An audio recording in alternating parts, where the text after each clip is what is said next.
Hello and welcome to the Eddie Conversation Podcast. My name is Eddie Vigil. This is episode number 107, and everything has changed. There's no guest with me today. It's just me and you. I wanted to catch up and talk about what has changed in my life as of late. It's been a bit since I've done one of these episodes and done a catch up, and I haven't been very active or active at all on social media as of late. So this is, just me and you catching up. And up front, the big changes I want to talk about are me leaving Los Angeles, leaving the film industry, essentially changing career paths. I want to talk about why I left, where I am now, what I'm doing now, and even touching on a couple of smaller things that have changed as well, my perspective and my relationship to them, and that is social media and sugar. So let's jump right in. But I guess just to say it, if you do want more context that maybe feels like it's missing, going back and listening to episode 100 and hearing essentially about me talking about how I had lost myself over the course of the last couple of years, and this year has been a regrounding and a refining of myself and who I am and what I want and my values. And I talk about that a lot more in there. So if you do want to fill the gaps, if you haven't listened to that quite yet, that could be helpful to getting more context as to what we're talking about today. Before jumping into why I left Los Angeles, I want to talk a little bit about why I went there in the first place. I was seeking experience. I wanted to work in film. I wanted to be a director and a writer. And eventually, I had dreams of directing a Marvel movie and working on the largest scales and collaborating with the biggest names and the crazy big processes that they had going on and still have going on to some extent. But I wanted to climb that ladder. Step one was move to LA, be around more people with more experience, keep getting on set, get more experience. I said that already. And continue to sharpen my abilities and make stuff. So I did make stuff. And I'm proud of the experience I gained. But upon further reflecting on my time, especially earlier this year, reflecting on my past, specifically my LA past, I was noticing that being on set was feeding me in some other way that was feeding me before, and something had changed inside of me through my work in therapy and the other epiphanies that I had, that being on set afterwards felt different. Before, I was almost feeling like this fuzzy feeling like, oh my gosh, this is the most amazing place to be. I feel so, I don't know, like valuable, so seen, so myself. And I was chasing that feeling. It was giving me the sense of like proof that I was good enough, proof that I deserved to work in the industry, proof that I could do it. And it was proof for me to be like, just reflect on set and be like, okay, I'm here. There's these other awesome people, and it made me feel awesome. And I was like, okay, great. Like, I'm making it, I'm doing it. I was chasing that. And then afterwards, I would be on set, and I had this realization that I wasn't feeling that feeling anymore. Not that it was like a negative feeling replaced it. It was just, I realized I had this feeling apart from being on set.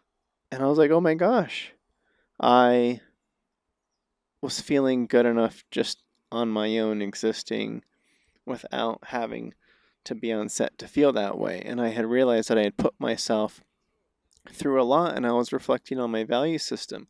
For the longest time, maybe forever, up until recently, my priority was work first and friends and family second, or second and third.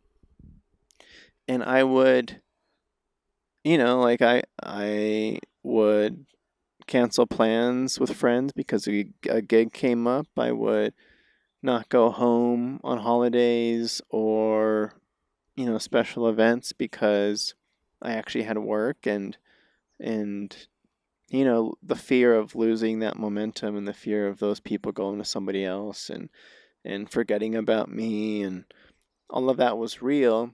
And my friends and family, my friends within the industry, I think my friends outside the industry for the most part, and my family, they were all kind of rooting me on and understanding, is how it came across to me. Of yeah, it's like, do your thing. You gotta, there's sacrifices to be made to make it in the industry. And yeah, I just had a point where I didn't want to do that anymore. I wanted I wanted to have consistency with my friends, and I wanted consistency with my family. And I realized that I had this switch up occur. Like, I consciously made the decision at a point when I realized this, that work was going to come after friends and family. And some other stuff happened in between there too, which I can touch on as well. But yeah, that was a big shift. That shift essentially was what has caused the most change in my life, and it's been lovely. Um, but taking a step back, prior to making that realization, I did have ambitions to potentially getting more involved in the script supervisor community. Like I said, the goal and the dream was writing and directing. I had kind of made a decision that I was happy with what I had been doing, in a way, with being on set, freelancing as a script supervisor, making my money that way, and then on the side, directing other projects, writing stuff, getting people together, and kind of sharpening and raising the bar continually on my own side venture, and eventually maybe that would overtake the script supervising, or maybe it wouldn't, and I would still enjoy that, and I have been enjoying that.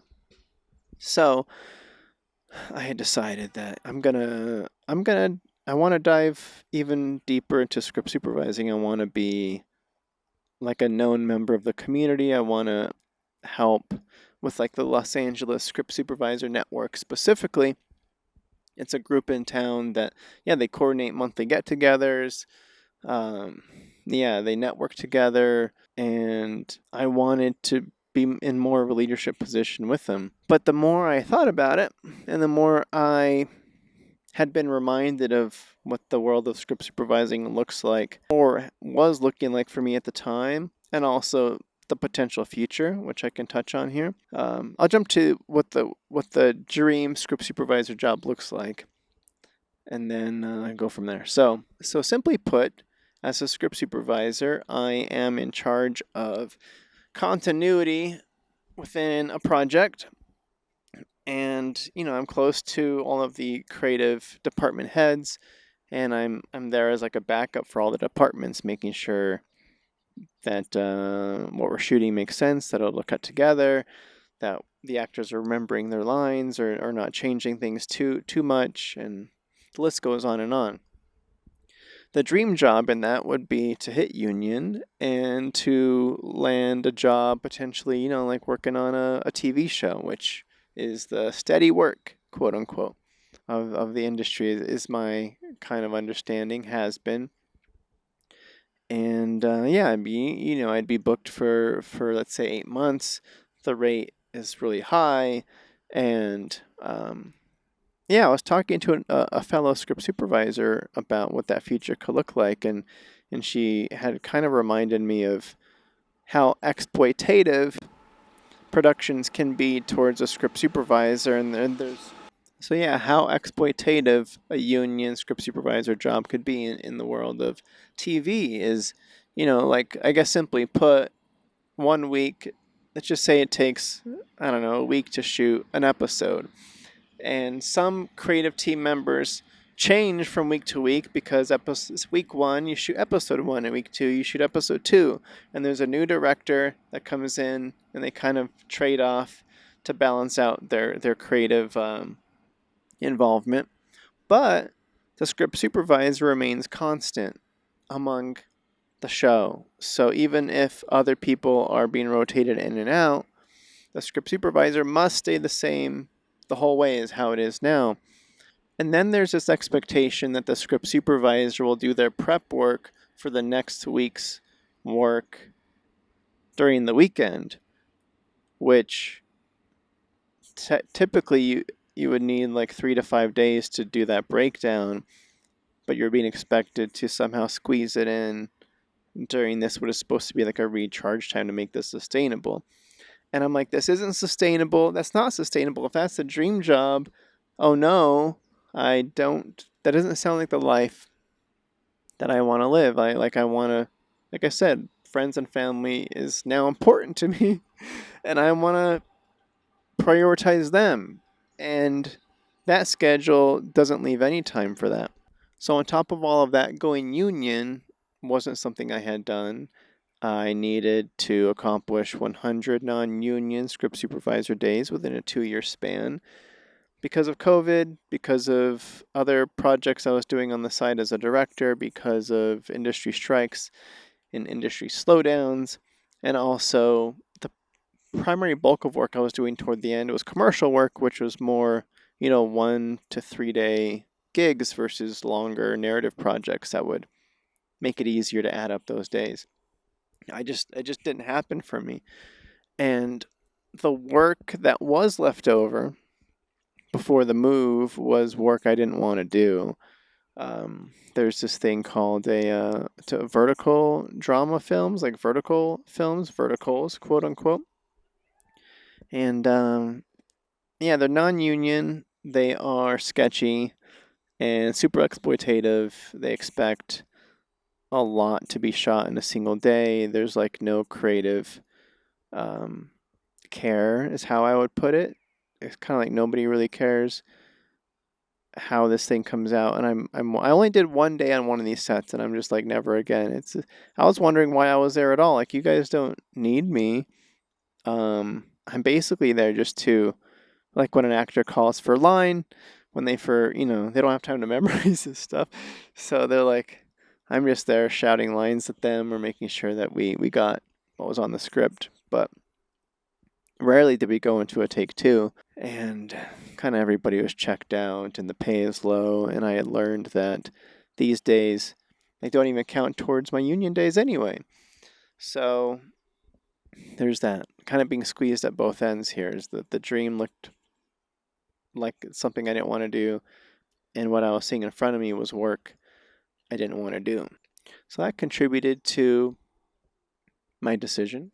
So, quick recap. I was feeling good enough about myself on my own, individually, within myself. I had realized that script supervising wasn't feeling right. I didn't like the direction it could go. I didn't like where it was. And then also that priority shift I had mentioned from work being number one to friends and family coming up above work.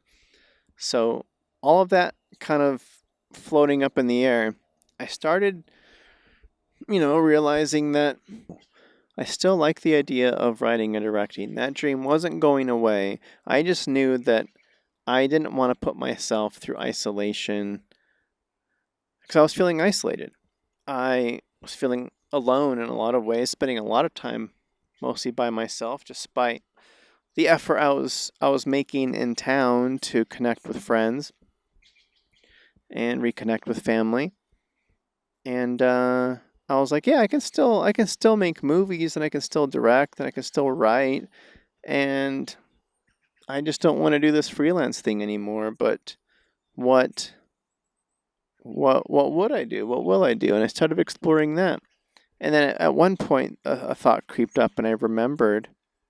It's been in my back pocket for a long time, But I have a bachelor's degree in mining engineering. Mining meaning the literal digging a hole in the ground and getting the minerals and materials out. Yeah, for a long time I thought of that being in my back pocket. And I'm like, I don't know how this is ever gonna come to use. I don't think I'm ever gonna use this directly.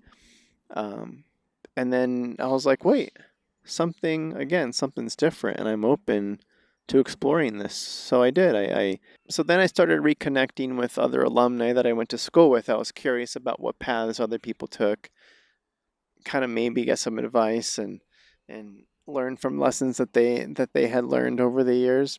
And yeah, I even reached out to recruiters. I was just like, okay, what can I do with this degree? I haven't worked in the field since graduating, and I am open to starting from the bottom. I'm open to entry level. I'm open to internships. But yeah, what's out there? And then we started talking. I started thinking about cities and leaving LA. And I'm like, okay, where am I going to go? I just knew that I didn't want to live in the middle of nowhere. I don't want to work in mining directly. A lot of mines are in the middle of nowhere.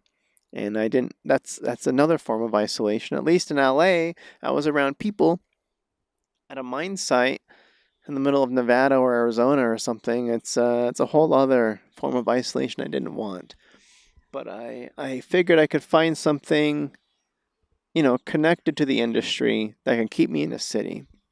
And then cities started coming up, was Salt Lake or Phoenix, or I don't know, maybe Spokane was one of them. I don't really remember. But then a city came up that kind of made things kind of obvious, and it's where I am now, and it's Reno, Nevada. But to say it, when the city first came up as an option, I had pushback internally to it. I had the thought, Reno, I don't want to go back to Reno. I had outgrown Reno in a way, is how I had felt, and going back, I was worried might be processed within myself as like failing or backsliding or something like that. So I kind of had some pushback on it. And I'm like, well, I don't know, Denver sounds nice. I've been to Denver once. I could do a restart. And some of those thoughts that were there when I left to LA was like, okay, let me prove that I can do this. And let me prove like I don't need anybody else. I can do this on my own. Was something that I had to fight against. And I'm like, okay, no, I don't want to do that again. I actually feel ready to receive the love that friends and family have been trying to send my way, that I have kind of been pushing back on. So once I had made that switch of like, okay, let's not run into the same issue again with isolating myself and trying to prove something to myself and others, I'm like, I don't need to prove that. I'm already feeling good enough, and I just want to be with friends and family. And I can start my career back up there too. That sounds great. So I'm like, yeah, it was quick. It was a quick turnaround. I think I had made the decision in April or something, and I was gone May the 4th was my moving day. So yes, I am back in Reno. I am here at a park. If you're watching the video, I'm enjoying the greenery of the Reno summers. It's beautiful here. The skies are wonderful. The clouds are beautiful. The air is crisp, and yeah, I've been able to be consistent with friends and family. My parents are here. My brother's here.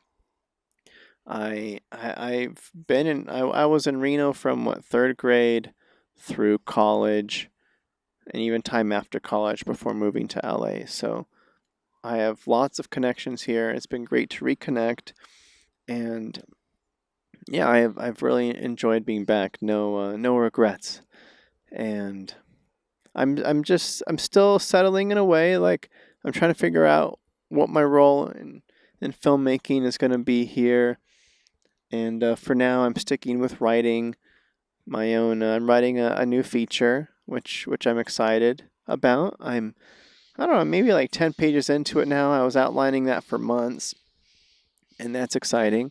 We'll see where that goes.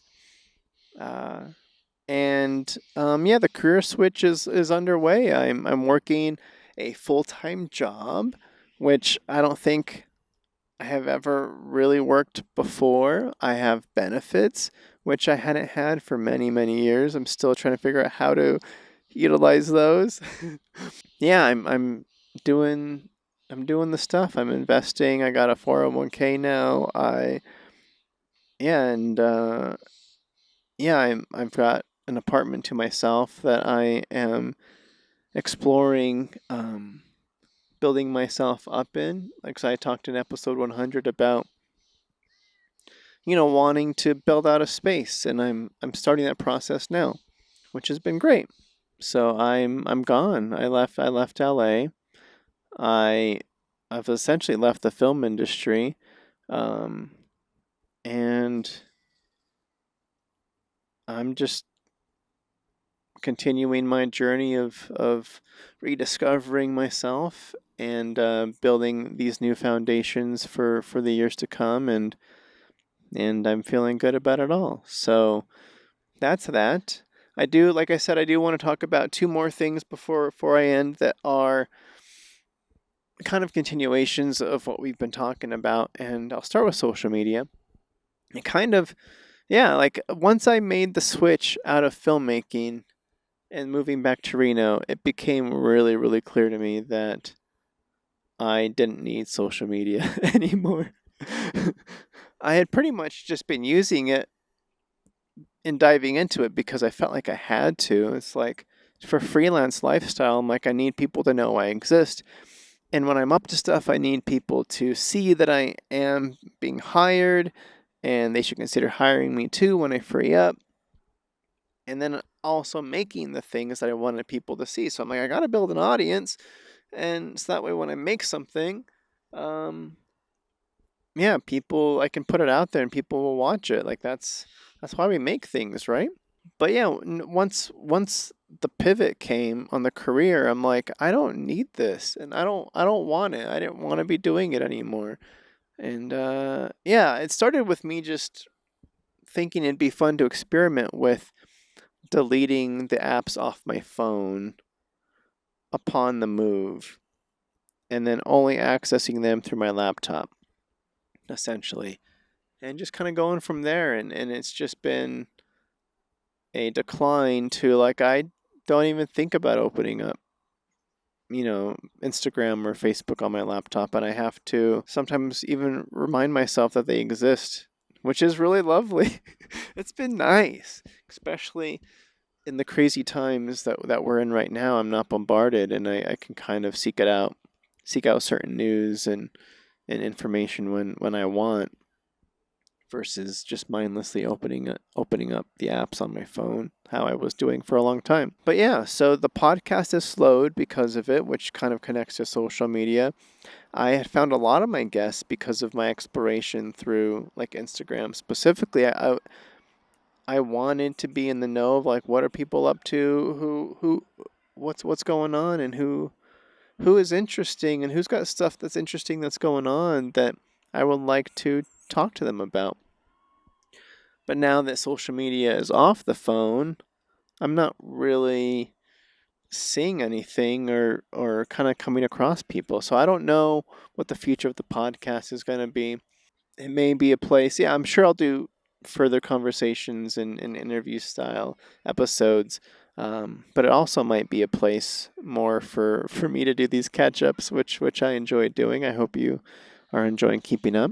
And yeah, so we'll see where that goes. But it has been feeling really nice to not feel this obligation to post or obligation to interact, and it is fun going on and seeing my friends in LA up to stuff and doing things and leaving a heart here or there. Yeah, I've much more enjoyed catching up in person, doing phone calls and FaceTimes with the people that do keep in touch with me, and having it be a one-on-one direct relationship has felt a lot more fulfilling. So I'll continue that, and thanks to those who have checked in since my move.